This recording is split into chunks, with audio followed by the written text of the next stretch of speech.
forecast for December 2023. So on December 29th, we have Venus, the goddess of love, beauty, worth, pleasure, money, moving out of the fixed water sign of Scorpio energy, where we did a little bit of a deep dive into our true passions, our true desires, our true values on what we want when it comes to our relationship dynamics, when it comes to our physical realm.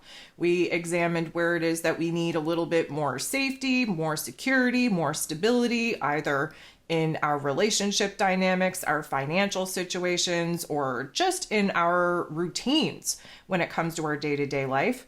And the Scorpio energy not only revealed to us where it is that we wanted a new level of truth, of commitment, of intimacy in our relationship dynamics and from ourselves, but it also illuminated the vulnerabilities that we're still kind of working through when it comes to actually going after what it is that we want.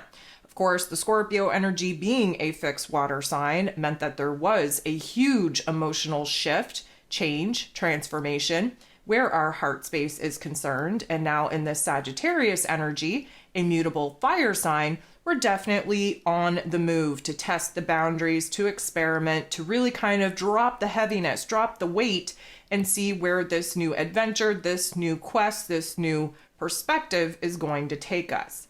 So of course, there is a lot of bouncing around in Sagittarius energy. We have a hard time focusing, especially when it comes to what actually makes our heart space happy. Where we were kind of looking at our individual relationships, our happiness, our truth in those particular dynamics in the Scorpio energy, now we're just kind of seeing the world differently. We're testing our boundaries. We're testing our new truth. We want to experiment, if you will, with a more universal type of mind space and heart space. We definitely want to go on a new quest. We want to go on new adventures, especially within our new set of values, our new set of priorities. In this Sag energy, we're definitely a lot more straightforward, a lot more blunt, if you will, with how we approach those heart-to-heart conversations, with how we express what it is that's changed in our heart space, with what it is that we've now identified that we want, need, and desire from the world around us. So as much as we were kind of withdrawn and a little bit private, keeping our, hand very close to our heart space in that Scorpio energy, now not only are we laying the cards, but we're kind of challenging people to see whether or not they can beat the hand in which we're currently laying down. Now, again, Sag energy is about belief system, and we have changed a lot when it comes to our belief system, especially with the way that we feel about ourselves. Again, Venus being about relationship dynamics, we do have to start with the relationship with ourselves.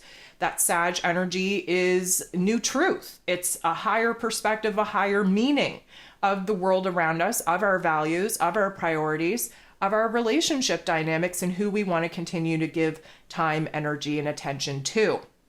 So this is going to be a little bit more freeing, I would say, because we definitely are a lot more open, a lot more positive, a lot more optimistic in this Sag energy. But when it comes down to our partnership dynamics, we really want to be focusing in on the possibilities of our dreams, of our goals, of what it is that we want, what we need, what we desire, and testing different methods of actually going about trying to fulfill those particular needs.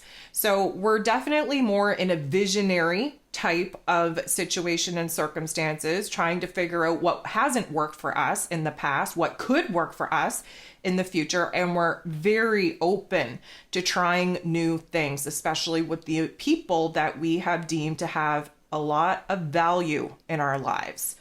So although we can be very blunt, very straightforward with our thoughts, with our feelings, that openness can definitely backfire. Not everybody is stable, is open, is assured, is confident enough to receive our information, our thoughts, our feelings. So, you are going to find that in most situations, if you are on a equal emotional intelligence level with your people, it can be very refreshing to have a very blunt, very straightforward approach to tackling some problems, to, experimenting, throwing ideas out there on how it is that you could do things better. But there are some people that just aren't ready to hear that kind of truth, aren't ready to receive those types of suggestions. And in those situations, you are going to definitely meet resistance and probably create a lot of confrontation. So, you can't bite your tongue and not speak your truth, not really express yourself in fear that the people that you're speaking this truth to aren't well equipped to handle the message in which you're hoping that they receive.